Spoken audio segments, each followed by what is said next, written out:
আমি সর্বপ্রথম মহান আল্লাহ তাআলার শুকরিয়া আদায় করছি।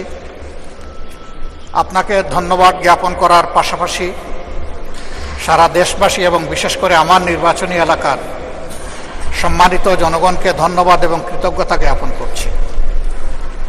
তারাই আমাকে এবং আমাদেরকে এখানে কথা বলার সুযোগ করে দিয়েছেন তাদের মূল্যবান ভোটের মাধ্যমে।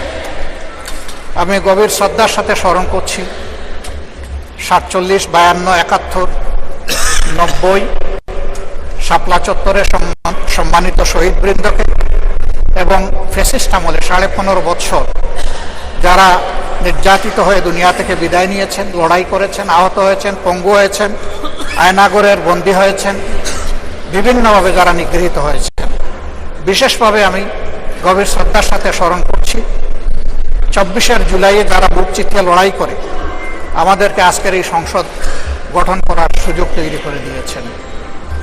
তাদের মধ্যে যারা নির্যাতিত হয়ে দুনিয়া থেকে বিদায় নিয়েছেন, মহান রব্বুল আলমিনের দরবারে দোয়া করি আল্লাহ তাদের সকলকে শহীদ হিসাবে কবুল করুন।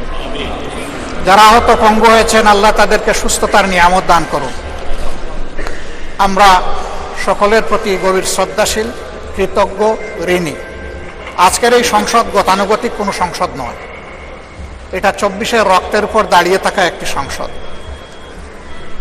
আজকে আপনি এই মহান সংসদের স্পিকার বা অভিভাবক নির্বাচিত হয়েছেন এবং আপনার সাথে ডেপুটি স্পিকার হিসেবে জনাব কায়সার কামাল সাহেব নির্বাচিত হয়েছেন।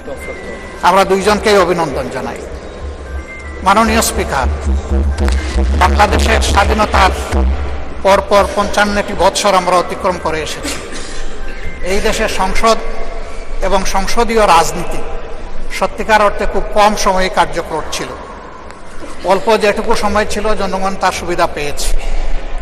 বেশিরভাগ সময় ফ্যাসিজমের কবলে পড়ে এই সংসদ ছিল অনেকটা দামি সংসদ, অকার্যকর।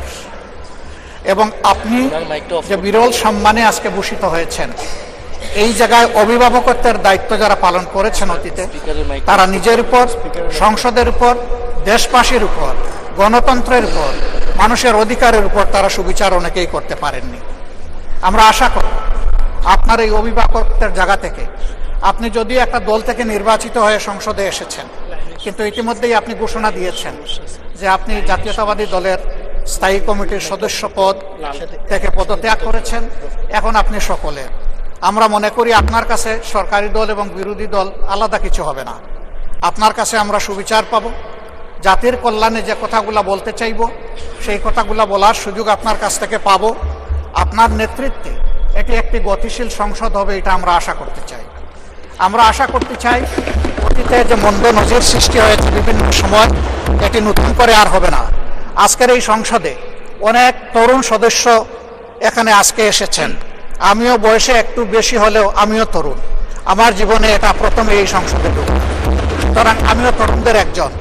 সেই তরুণরা যারা এখানে প্রাজ্ঞ আছেন, অতীতে যারা এই মহান সংসদের সদস্য বারবার নির্বাচিত হয়েছেন, তাদের কাছ থেকে আমরা ভালো কিছু শিখব। আমরা অতীতের সংসদগুলোতে দেখেছি এখানে দেশের মানুষের কল্যাণ বিবেচনায় আলোচনা না হয়ে মানুষের চরিত্র হননের জন্য এখানে বিপুল সময় ব্যয় করা হয়েছে। আমি আপনাকে বিনীতভাবে অনুরোধ করব, এই সংসদ যেন কারো চরিত্র হননের কেন্দ্রে পরিণত না হয়। আপনার কাছ থেকে কেউ সামান্যতম সুযোগও যেন এই ব্যাপারে না পায়।